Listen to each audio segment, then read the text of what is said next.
پاکستان میں سی C T V کیمرے اور میٹل ڈیٹیکٹرز کا استعمال چند سال قبل ہی عام ہوا، جن کی مدد سے کئی جرائم پیشہ افراد کو بے نقاب کیا جا چکا ہے۔ کیمرہ سیکیورٹی سیلز آفیسرز کے مطابق موشن ڈیٹیکٹرز کیمرے گھروں، سرکاری دفاتر اور تجارتی مراکز میں نصب کیے جائیں تو جرائم کی شرح کافی حد تک کم ہو سکتی ہے۔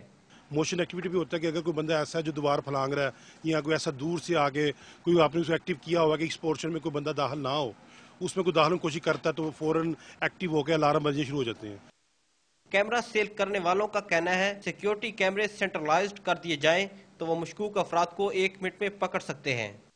باہر کے ممالک جتنے یورپین ممالک، یو ایس اے، یو کے، دوسرے ممالک ہیں، انہوں نے سینٹرلائزڈ کیا ہوا ان تمام کو، اور ان تمام کو سینٹرلائز کرنے کے بعد جتنی بھی لوگوں کی تصاویر اور ڈیٹا ہے اس کو سینٹرلی ڈیٹا بیس میں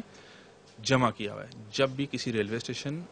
بس سٹینڈ یا کسی اور جگہ پر ان کو کوئی مشکوک شخص نظر آتا ہے تو وہ اس کو ڈیٹا بیس کے ساتھ ملاتے ہیں اور فوراً ہی اس کو سینٹرلائزڈ طریقے سے میسج پاس آن کرتے ہیں۔ سیکیورٹی کیمروں نے بہت سے چہرے تو بے نقاب کیے لیکن اثر و رسوخ کی وجہ سے قانون کی گرفت میں نہ آ سکے۔ سی سی ٹی وی کیمرے کی اہمیت اور افادیت اپنی جگہ، لیکن ضرورت ہے ان کیمروں کو کاروباری مراکز، اہم شاہراہوں اور رہائشی علاقوں میں نصب کرنے کی تاکہ جرائم کی بڑھتی ہوئی شرح پر قابو پایا جا سکے۔ کیمرہ مین ذیشان یوسف اور ثاقب منیر کے ساتھ عارف ملک، ڈان نیوز، لاہور۔